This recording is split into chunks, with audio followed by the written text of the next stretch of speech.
This is Charlotte Talks. I'm Mike Collins. If there is a theme to today's program, it is sustainability. By some accounts, we toss out about 40% of our food. It goes directly to landfills. And later, we're going to hear about a pilot program in Charlotte aimed at making a dent in the striking amount of food we waste in the United States.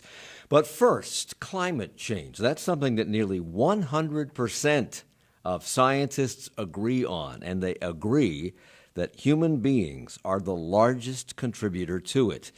This remains a controversial point of view for some of the adults who run our country, but an increasing number of young people see it differently. It is, after all, their future at stake. They are about to inherit a world that is certain to undergo significant changes if we can't get a handle on climate change, and they are beginning to demand action. Next month, on May 3rd, a youth climate strike is scheduled so that young people can demonstrate their concern for the future of their planet. But for the past 8 or 9 weeks, one concerned climate activist has been skipping school every Friday to sit in front of the government building to demand action on the climate. Mary Ellis Stewart is 14 years old, and she is with us this morning. She's also the vice president of NC Climate. Help me out here. NC Climate Strike. I couldn't read my own writing. NC Climate Strike, and a trained leader on the Climate Reality Program, which is a project of former Vice President Al Gore. Is that correct? That is correct. Welcome to the program. Good morning to you.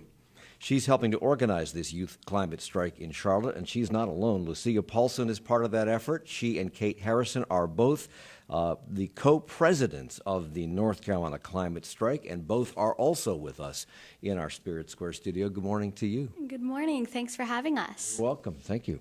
And in full disclosure, you, Kate, your father works for us. Your father is Steve Harrison. Is that right? Yes. From WFAE News. Did he give you any pointers? Just a bit. Just a bit. Okay, well, we won't ask what they are, but I'll take them later in the program.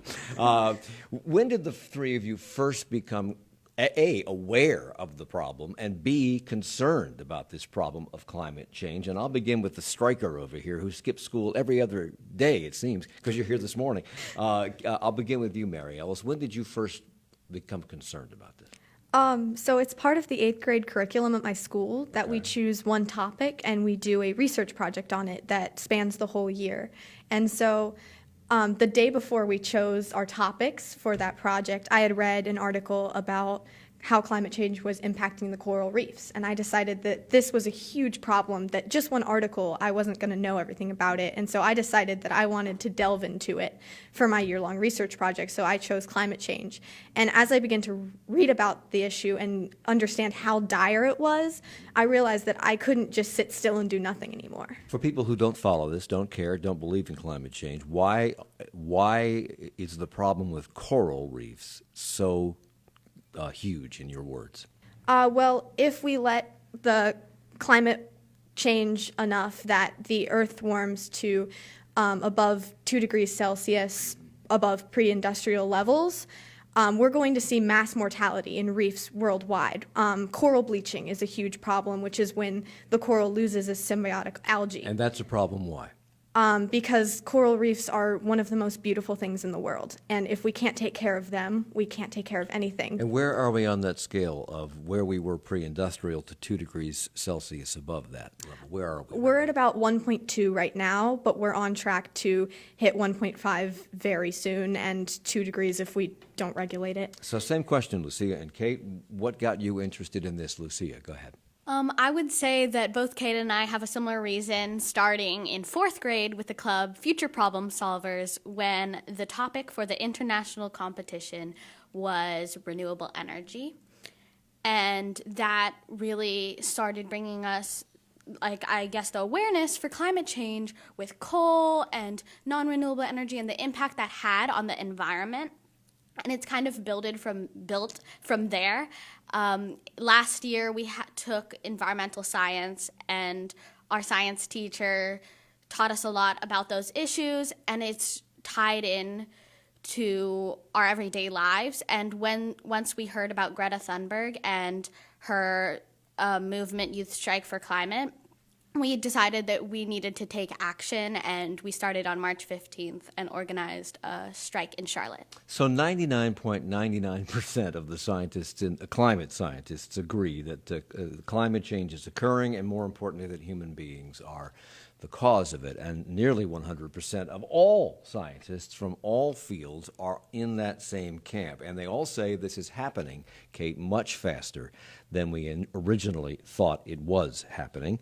And once again, we are responsible. But politicians here, mostly here, but there are some around the world, don't seem to believe that. Why do you, as a 13-year-old, seem to know more about this than these adults who are running the world?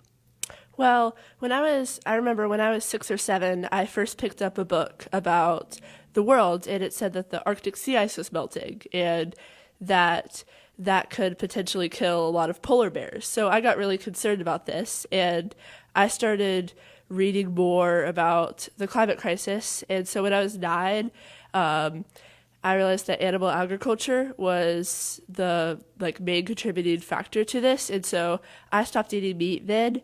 And I've just always been concerned that it's our future that's going to be affected and destroyed by this. And so I've always been really interested in my own future. And I started following Greta Thunberg's speeches and reading the United Nations reports. Are you guys outliers among your peers in school? Or are you far more concerned about this than everybody else? Or is everybody in your age group concerned about this?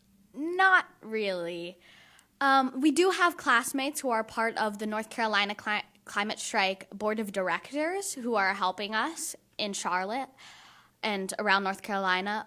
But I would say that some of our classmates have been asking us, why do you care? What's the point? You're not going to do anything. You're not going to make any difference. What about that? What's the answer to that question? Well, we can. It's not just North Carolina Climate Strike. This is a movement all around the world. We need support of our community to be able to solve these issues. And we're not taking what different leaders are giving to us and saying that climate change doesn't exist. We know it. We've read the United Nations report. We've read Alexandria Ocasio-Cortez's Green New Deal, and we know about the facts that in 11 years, some of the most drastic effects of climate change will be permanent. And by that time, we won't be able to do anything about it. We may be adults, but by that time, our future will be decided for us by the decisions of people now. So, Mary Ellis, you've been on the front lines of this was this the 9th week coming up? Yeah, this Friday will be my 9th week. Where you've spent the day out of school, sitting in front of the government center, protesting inaction on climate change and encouraging action. And I'm sure that people have stopped by to talk to you. And some of them, I know that a couple of city council people have talked to you about this. Do you think they're listening, or do you think they're giving you a nice patronizing pat on the head and saying, "Oh, what a smart girl you are," and off they go and do what they into their day and can completely forget about you? I think that I have had a lot of positive response. I've talked to a lot of civilians or citizens that have walked by, and there was one that I convinced them to do Meatless Mondays, and so there is some people that are really listening to me, and they're really realizing that, if I'm willing to sit alone in the rain for 5 hours every week, this is something that actually matters. And I think the city councilmen the city council members, I've had a lot of support from them, which I really appreciate. And I know that the city of Charlotte is a leader in sustainability after we got the Bloomberg grant and SEAP. So all of us, including me, were your age at one point in time, and we all know that youth is optimistic and youth is idealistic, and young people can sometimes see things more clearly than adults because they're unencumbered by adult motivations, which include money. You are among those people, as is the girl that two of you have referenced several times already, Greta Thunberg. She's a 16-year-old activist from Sweden who started this global movement. She started skipping school last summer to protest outside the Swedish parliament. She's since been nominated for the Nobel Peace Prize, and last December she spoke at the UN Climate Change Conference where she gave the delegates a tongue lashing. Just listen to this. Many people say that Sweden is just a small country and it doesn't matter what we do. But I've learned that you are never too small to make a difference. And if a few children can get headlines all over the world just by not going to school, then imagine what we could all do together if we really wanted to. But to do that, we have to speak clearly, no matter how uncomfortable that may be. You only speak of green, eternal economic growth because you are too scared of being unpopular. You only talk about moving forward with the same bad ideas that got us into this mess, even when the only sensible thing to do is pull the emergency brake. You are not mature enough to tell it like it is. Even that burden you leave to us children. But I don't care about being popular. I care about climate justice and a living planet. Wow. I don't know what their reaction to that was, but they should have been mortified. She has said similar things to other groups of people, and many of those groups of people have said because she's speaking out and because people like you are speaking out, it has made them more hopeful than ever before. Her response to that? I don't want you to be hopeful. I want you to panic. I want you to feel the fear I feel every day. And then I want you to act. Have you spoken like that to our local political leaders? Have you had? It's because that takes guts, it seems to me. Definitely. I did have a kind of feisty speech. I spoke at the public forum in front of the city council and the mayor because the Charlotte's Environment Committee was merged with two other committees to form the Neighborhood Committee. And so I was like, I talked in front of the forum asking for them to reinstate that committee because it is so very important. Which, of course, they didn't do. So what's your reaction to that? It's so very important. And Charlotte has been a leader in sustainability. We got a Bloomberg grant, which is $2.5 million to spend on sustainability in our city. And we passed CAP, which was a historic resolution aiming for a 100% no emissions future in 2030. And so they've made so much progress that it was just kind of a devastating loss when the mayor decided to merge the committees because the environment right now is such an important issue that it needs its own committee. It needs to stay the focus because that committee was able to do so much and still has so much that it needs to do. You've been striking for 9 weeks. These strikes have been going on around the world. There was a global strike in March. There's going to be another one on May 3rd that you're all participating in. A lot of high-profile adults have been critical of students skipping school to strike for anything, including the climate, including British Prime Minister Theresa May. So to the adults who may object to your being out of school to save the planet, you have asked this question. I think it's you that asked this question, Mary. Why should we sit in school and study science when politicians are not listening to the smartest brains in science telling us that we are destroying our planet? I want to come back to that after the break. We're here with Mariella Stevens, Lucille Paulson, and Kate Harrison, all striking for climate. It's Charlotte Talks.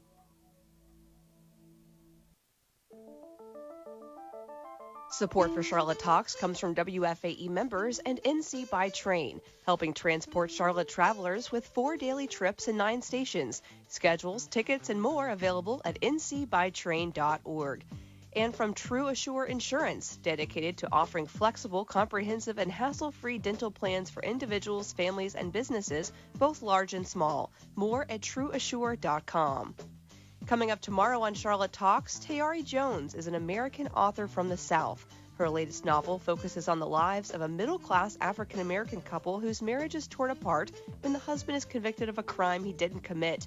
We hear from Jones about her book tomorrow at 9 on 90.7 WFAE and WFAE.org.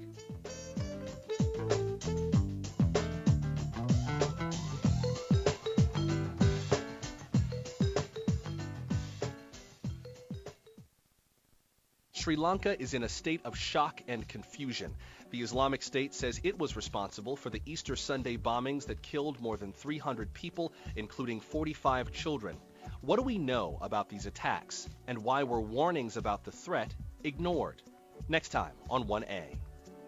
Join 1A this morning from 10 to noon, right after Charlotte Talks with Mike Collins on 90.7 WFAE, Charlotte's NPR news source. It's Charlotte Talks on listener-funded 90.7 WFAE and 90.3 WFHE. I'm Mike Collins. We're talking about the climate and about young people striking to gain adults' attention about the urgency of doing something about climate change. These efforts are being led, at least in this area, by the three young women we have with us around this table today. Mary Ellis Stevens on Friday will be striking for the 9th consecutive Friday out in front of the Government Center. She is 14 years old and the vice president of North Carolina Climate Strike. But the two co-presidents are also with us, Lucia Paulson, who is 13, and Kate Harrison, who is 13, and they're the organizers of the Charlotte Youth Climate Strike on May the 3rd. I want to get back to what we were talking about just prior to the break, and that is you asked the question, Mary, why should we sit in school and study science when politicians are not listening to the smartest brains in science telling them that we are destroying our planet?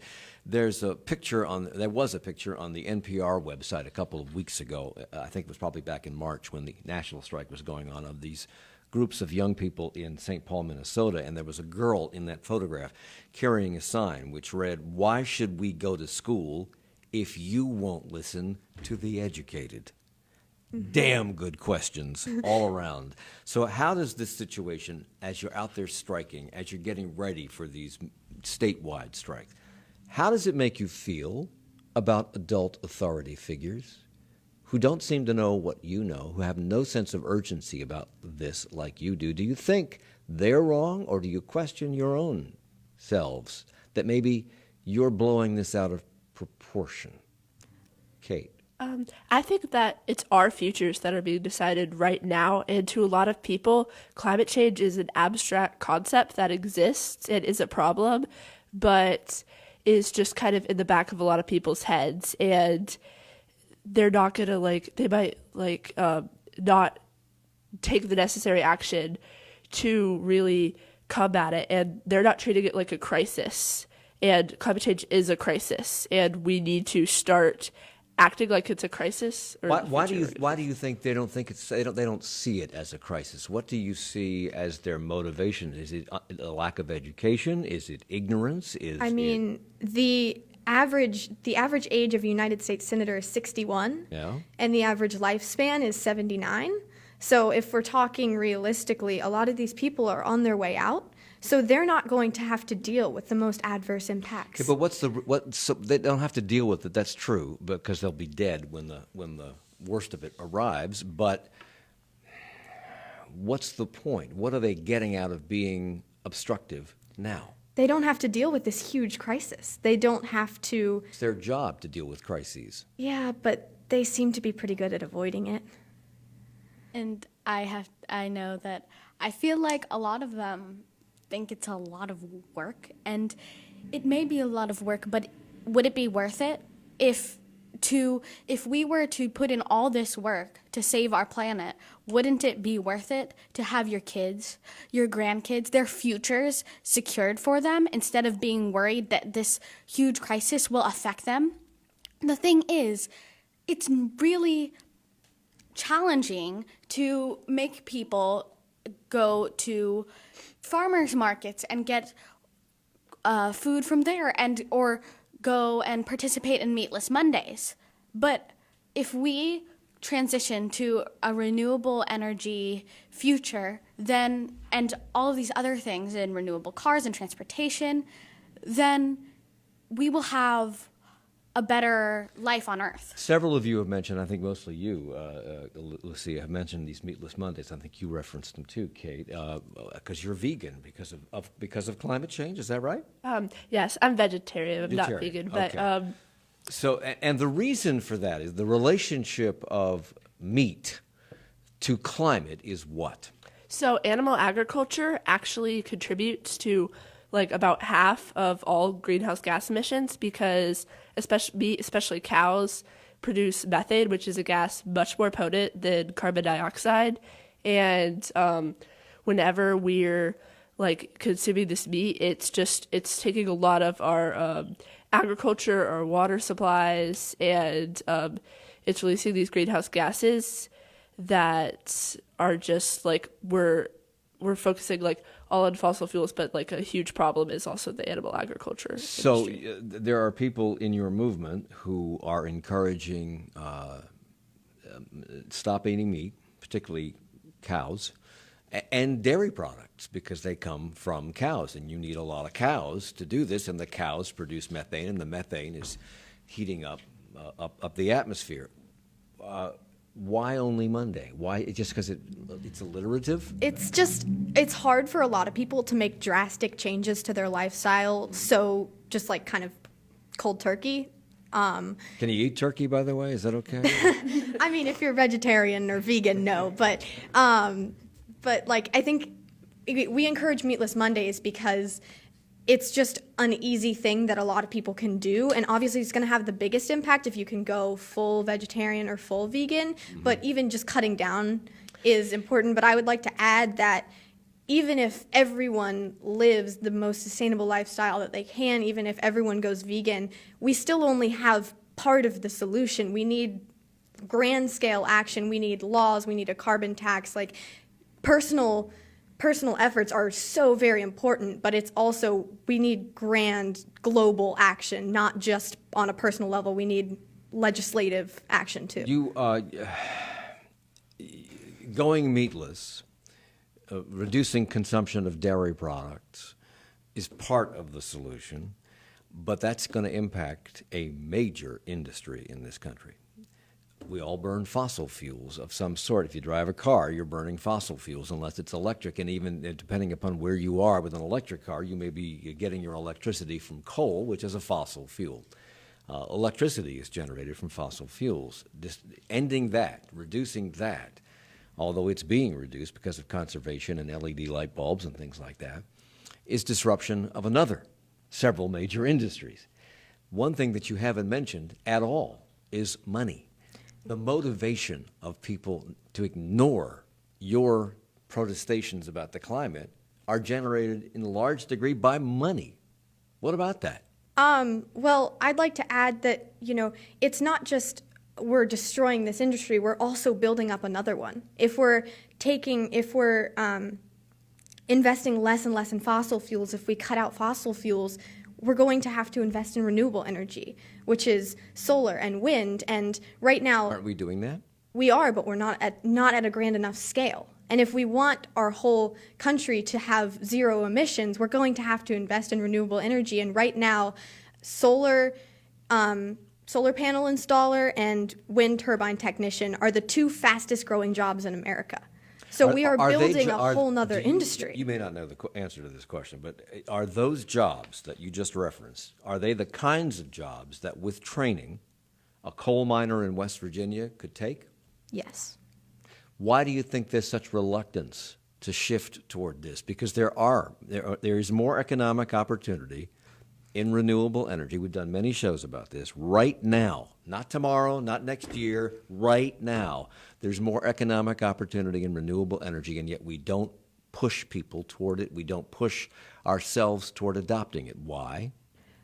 Because right now a lot of people are making a lot of money in fossil fuels, and that's the way it's always been. And so people are reluctant to change that. And people are afraid of instability, of not knowing whether they'll have a job tomorrow. So they want to keep their job. They want to feel secure and safe. Do you understand that? Because you're a kid and mom and dad support you at the moment. So do you understand that fear of economic instability? I'd say that in some ways kids do, because we hear about poverty, we know about that issue, and then if we're scared of like our parents losing their job, then we'd experience that economic instability. And we're 13 and 14, and we're coming up on the age when we will be able to get our own jobs, and we will need to support ourselves, and we want to build a base and learn about that more. So there was an article in the paper this morning about the new bridge they want to build, I think, to the Outer Banks.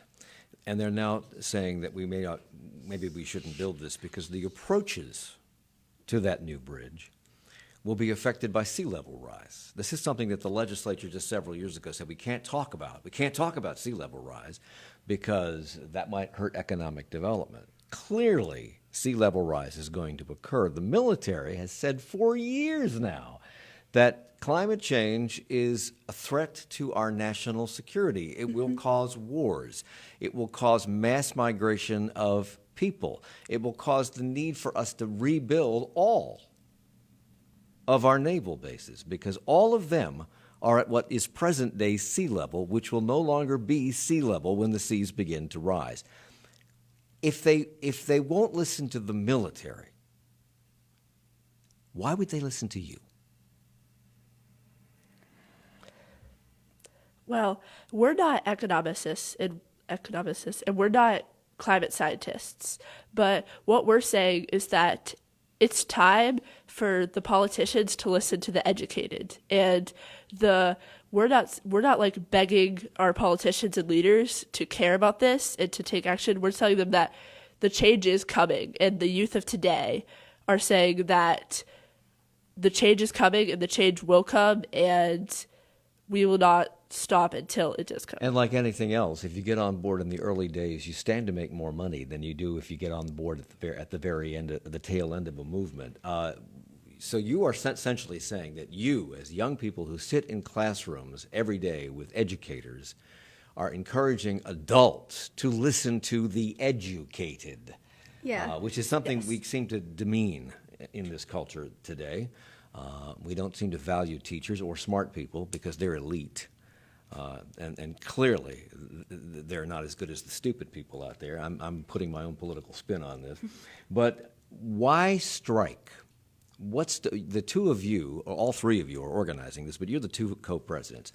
What's the value in taking kids out of school to strike? What are you achieving by doing that? Well, the whole point of school is to prepare for our futures, and the message of the strikes is that why are we studying for a future that we might not have with this political inaction that we're having right now? And what's the point of Greta Thunberg has been saying this? What's the point of learning facts when the most important facts by the most educated climate scientists are being ignored by our politicians? And that's the message we're trying to send. Yeah, and we can't vote, but we can strike. And striking gains attention. People notice when you're out of school. They notice when you're in front of a building. And then even if they don't come and have that conversation with you, they've read your sign. The words climate change run through their head, and they're at least thinking about it. So these strikes will be going on not just in Charlotte, but you're helping to organize these around the state. Is that correct? Yes. Where? So, we are working on having a day of action in Raleigh and Greenville. We are still working on organizers, but since the date is coming up quick, we are working on further building our base, and we're trying to create a really strong strike in Charlotte so that we can bring more awareness, and hopefully by the next strikes, we have more people from North Carolina coming together and striking with us. So these are supposed to be taking place, I understand, in Charlotte, Raleigh, Greenville, Greensboro, Asheville, and Wilmington. Is that all correct? Well, yes, we're working on trying to find organizing days of actions days of action in all of those places, but we're not having a full-blown strike there yet. What can people do? I mean, you're encouraging this. Maybe the government's going to take a long time to react to your requests, and that clearly they've been ignoring scientists for quite a while.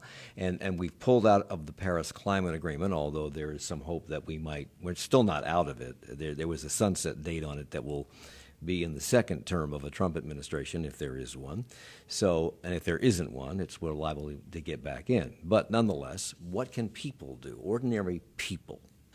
I'd like to say that over the next week, people in Charlotte can participate in what we're going to be doing is a week of challenges to get ready for this strike. So on Sunday, we will be starting with public transportation, and we are hoping that people across Charlotte will only use public transportation for Sunday. Monday, Meatless Monday. Tuesday, we will be asking the people of Charlotte to contact the government center and talk about climate change and ask about their policies and learn about what they're doing. Wednesdays, we're doing low waste, so try not to use straws, use metal straws, use reusable bags when you're going to the grocery. On Thursday, we are going to be asking you to pick up litter around your community, around Charlotte. How does that help? It helps by, a lot of people know about how so many of these wasted plastics and trash is going into the ocean. Mm-hmm. And if we have litter lying around, then it's still affecting the animals just the same, which can lead to their death and can also contribute to climate change. Things are slowly changing. Al Gore started talking about this years ago, and everybody thought he was a lunatic. Not everybody, but a lot of people thought he was crazy. Clearly, he was right. So, what do you think is going to be the thing that moves the needle? Is it going to be young people like you who are giving a wake-up call to adults in your lives and adults surrounding you, saying, hey, we have 10 to 12 years to fix this.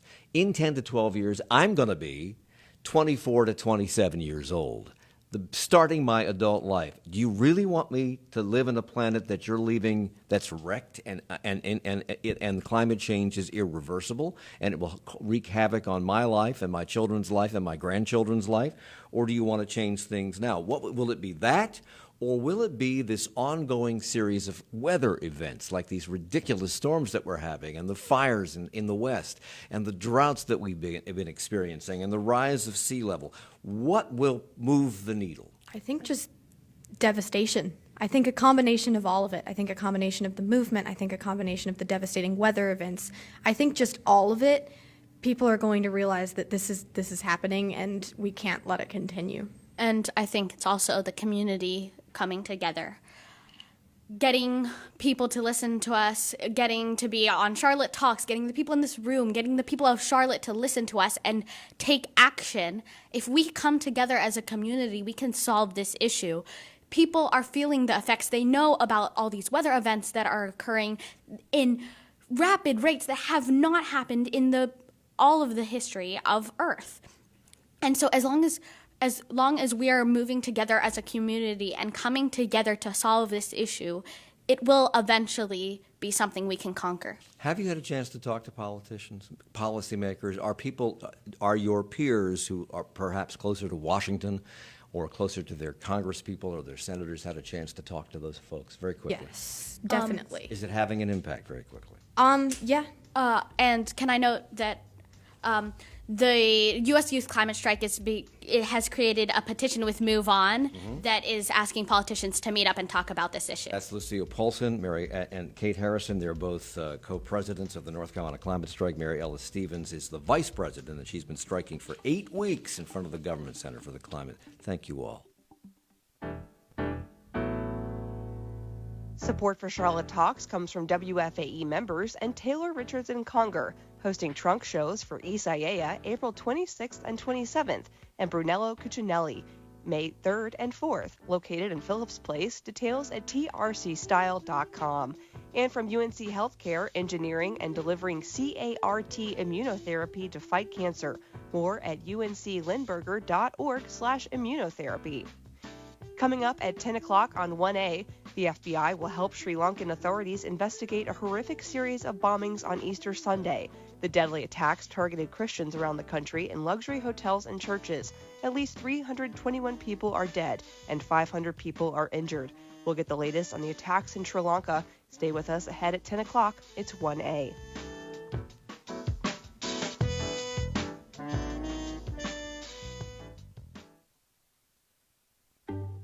Birds are chirping, you see butterflies outside. Spring is back. But Morning Edition, we never left. Whether there's more pollen or politics in the air, the news is always in season. Listen every day from NPR News. I'm Lisa Wharf. Catch WFAE's Morning Edition each weekday morning from 5 to 9 on 90.7 WFAE at WFAE.org and with the WFAE app.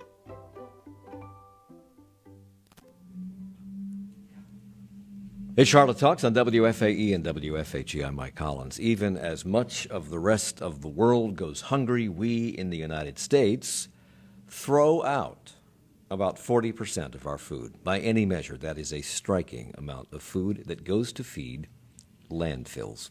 We can't force people to eat everything on their plate, but we can do something about where the waste goes. And Charlotte is in phase 2 of a pilot program to turn that waste into compost. It involves curbside pickup, and the pilot program is set to gauge citizen interest. Beverly Sanders is a solid waste services community engagement specialist and project manager for the Solid Waste Services Composting Pilot Program for the city. Welcome to the program. Thank you. Good to see you. Happy to be here. Hey, great. And also with us is David Valder, co-founder and co-owner of Crown Town Compost. That's a food waste diversion company based in Charlotte. Welcome to you as well. Thank you. Beverly, that figure that I just threw out, 40% of the food in America is wasted. It goes to the landfills. That seems alarmingly high to me. Do you have a figure for Charlotte? I have a figure for Mecklenburg County. Okay. Because Mecklenburg County is responsible for disposal. So 36% of residential garbage is food waste. Now, is that food that would be eaten, or are we talking about table scraps? The ends of vegetables that get thrown away because you don't want to put them in your casserole, That's everything. Everything. So food scraps, food that could have been eating thrown out in your refrigerator, leftovers. Is it coming from consumers or is it coming from restaurants? Consumers. So this is just residential. So what are people? You do this for a living, David. Partially, yes. What are people throwing out? Because you go around to people's homes and collect waste that becomes compost. That's correct. What are they throwing away? So we collect residential. We also collect commercial as well. It's Okay. about 50-50 split weight-wise for what we collect. It runs the gamut: eggshells, coffee grounds, coffee filters, vegetable scraps, like you mentioned, flowers. But we do receive a fair amount of edible food. I think there is a lot of education that can be done on the front end to prevent food Well, I waste. was going to ask, because the people who participate in your program, it's a fee-based program. So if they're interested enough in having you collect this and make compost out of it, they're probably fairly well educated about why this is a problem and probably have become aware that they could eat a lot of the stuff that they're throwing away. And do they start doing that? I don't have empirical data for that, but I know personally from composting for several years at my home, just visualizing, being able to see the amount of your waste that is going into that compost bucket, it makes you aware of how much you are wasting, so you're more likely to make decisions that would prevent that. Why are we throwing away so much? You've done one pilot program. You're in the middle. You're at the very beginning stages of launching phase 2 of this. Why are people throwing so much stuff away? It's a waste of money. I think they're very wishful when they go to the grocery store. And so they see things, maybe you go to the grocery store hungry and you're picking up things in the aisles that you think you might eat, and then you end up throwing it away. It ends up going bad. Or people want to be healthy or more healthy, and they pick up these vegetables and they tend to go bad quicker than they think they will. What is the impact of all of this? And a lot of it is produce. Some of it's meat, but most of it's produce. What is the impact of this going into the landfill with the trash? So methane gas, which was brought up previously, is a powerful greenhouse gas, and it is estimated between 25 to 35 times more potent than carbon dioxide. And when food waste and regular trash mixes together in the landfill, it creates methane gas. And landfills are the third largest contributor to methane gas, which is causing climate change. And that does not happen when you take this material and put it in a compost heap? That the gases are not created? Different gases are created. So in a compost heap, you're breaking it down aerobically with the introduction of oxygen. So you are releasing carbon dioxide, but you are releasing that in lieu of methane. So the impact is much lower. And you're also producing a product that does what? It's essentially soil, right? Yeah, I think the technical term would be soil amendment. Just chemically, it's different from the soil. You go out and stick a shovel in the ground. So the advantages of compost as a soil amendment are three main ones. One is reducing pesticides needed, another would be reducing fertilizer needed, and the third would be reducing the amount of water needed because it can retain more water. So David Valder is not only the co-founder and co-owner of Crown Town Compost, he is also the director of energy and sustainability at Central Piedmont Community College. So are your efforts based on knowledge of what you know about how this all works environmentally, and with some altruistic motive, or is it based as a way to make money because your company makes money? That's what it's set up to do. It is primarily out of the fact that we need to face this sooner than later. Kind of just like the speakers previously spoke about. Because of the methane, because of its contribution. Because of methane, another problem that comes up a lot is landfill space. Landfill is not an endless pit where waste can go in there forever. Eventually it will fill up and we'll have to find another location, likely farther away, which now you're talking about more transportation costs and emissions as well. So I got into this out of passion, out of a life of being interested in the environmental movement, and then went to Appalachian State and studied sustainable development, so really got my foundation in that. And felt that this was something that needed to be tackled sooner than later, whether or not it was a business priority. So the city started a pilot program, I think it was last year. What was the motivation for the city to do that? What was the turning point? What was the tipping point? What made it start? So when we did have the environment committee, one of the goals was to reduce garbage and landfill tonnage and to find different ways to reduce food waste. Will that go on in the absence of the environmental committee? Yes, even though it has been combined with other committees to form the neighborhood safety committee, that is still a goal. So how does your program differ from David's company and what it does? So there is no fee associated, and it is through the city of Charlotte. So we collect from along specific routes, and it's only 18 weeks. So if these pilot programs show promise and benefit, is this something that could be rolled out to the city at large at some point in the future? Yes. Is that going to put you out of business, David? We hope so. I mean, our goal is to prove, just like Beverly, our goal is to prove this is a viable concept that people want to do, and they care about, and that will generate. We think that will generate political will, although because it will be. I mean, it costs money. Yeah, I think that's a big piece of the problem. So phase one took place, as I understand it, August to December of last year. Where? In the North End, so along Statesville Avenue and Graham, in 8 different neighborhoods. We had about 40% participation. It was 18 weeks long, but we collected 2.4 tons of food waste, which is amazing. That's about 7 pounds per household per week. Do you point that out to people? How many pounds per week? 7 pounds. Do you point that out to people? We do. And what's their reaction? They're astonished. They're amazed. I wonder what 7 pounds of food costs. Exactly. And it's when we look inside of the trash cans, because we do a waste characterization study, when we look inside the trash cans and it's like full of produce, like it's just bags of apples, it's like, wow, like we really need to get this out of the landfill. So where is phase 2 being conducted? So we're in 4 different, or really 5 different parts of the city. We're in Charlotte Hills Mobile Home Park. It's a Spanish-speaking community off of North Tryon. We are Queens Road West, so in the South Park area, Mountain Brook as well. McDowell Farms, which is in the Still Creek area. So what's the point of moving it around? Are there differences in approach to phase 1 and phase 2 that you're experimenting with, or is it pretty much the same, just different areas of town? It's different areas, it's different levels of incomes and different ethnicities. Wow. This program, from the city's point, David takes it. Where do you take the material that you collect? Where do you take it? We actually take it to the same place as the city's Earth Farms in Gaston County. And what's the process? What do they do with it? So Earth Farms uses a windrow composting method. Basically, it looks like a pile that's 15 feet wide, 15 feet tall, mounded, and about 100 feet long, probably longer. And they use a simple device, big tractor that flips it every day. And that introduces oxygen, which bacteria and microorganisms need to digest the food, generates a lot of heat, breaks down pathogens, weeds, seeds, meat and bones, and dairy. So it's a more industrial process than you might find in a backyard.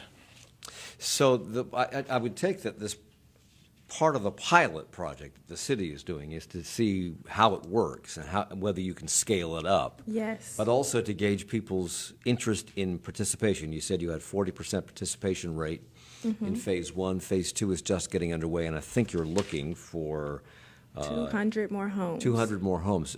How do people even find out about this?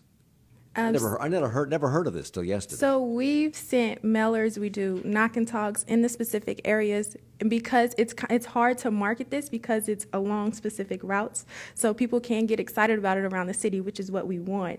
But we're only targeting specific areas. So this just in. I'm told by our producers that we have a very small poll going on our website at the moment asking people if they would support a curbside composting program citywide. Most are saying yes, and more importantly to you, they would be willing to pay a little more in taxes to participate. You can see the full results of this at WFAE.org/Charlotte Talks. Does that give you encouragement? yes, that is exciting news. I did some number crunching, and it is quite expensive for the city because right now the pilot is grant funded. So we received money from the North Carolina Department of Environmental Quality, and for phase 2 we received more money from Waste Management. Well, let's talk about this. About collection and scaling it up, because David, as I understand it, your company began, and maybe it still does run this way to a certain degree, began with a bicycle and a cart. And was it you riding the bike? It was for about a year. Okay, and you would ride this bike with a cart attached to the back, and you would go to the houses that are participating in this program and collect their composting material. That they would pay you a fee to do, and you go around once a week to these houses? Correct. And then you would take it to the compost place. In Charlotte right now, we have rollout garbage, we have rollout recycling. If this works, will we have rollout composting? Yes, if Where am I going to put that bin? the side of your house next to your recycling and your garbage. Would this be for everybody or just single-family homes? Because I don't think apartments necessarily participate at the moment in recycling. They can opt in. They can opt in. Yes. So we would actually, how do you do it? Because people don't have rollout bins. Right. How do you do it, David? So for residential, we provide a 3.5-gallon bucket with a screw top lid. It really keeps the smell in and the air in. Well, I was going to ask about that too, because unlike recycling, garbage smells, and this is garbage. Correct. Right? So how do you keep the smell in and the animals out? So for us currently with the 3.5-gallon bucket, the screw top lid, animal proof, a lot of folks keep it indoors because it does lock in the smell, so it's not a huge issue. And we do currently with residential customers, we do not allow meat, bones, and dairy. That's typically your smell culprits in your trash can at home. Okay. So if you are vegan, you have that advantage as well. Okay. That's how it works. And for the city, have you thought about this yet? I mean, would these be the same size as our rollout cans now, or would they be smaller? So currently, it would most likely be smaller. I don't think you're going to produce 96 gallons of food waste Would every the week. trash people pick it up, the recycling people pick it up, or would this be a third truck It coming would down be a the third street? truck. So currently, it is a third truck. We're talking money now. Money. So there is a 20-gallon bin currently for the people who participate. They get a 3-gallon bin for inside their home and a 20-gallon bin for curbside collection. They get bags for both, and the point of the bags is to keep out the smell. There's also a lid on the 20-gallon curbside bin, so it will help with that. But another difference is that we collect meat, bones, and dairy. So you can throw absolutely everything in this curbside container for the composting pilot for the city. I mean, when you take out the compostable material that you're generating every week, and you take out recyclable materials that you're generating every week, why do we need garbage pickup? What's left? So that's the goal. There wouldn't be much left at all, and that's what we're hoping for. Because I got to tell you, I wish they would switch it around and collect the recycling every week and the garbage every other week, because I don't have any. It's Yeah. all recycling. A lot of people say that, and we collect garbage because it is a safety and sanitation issue.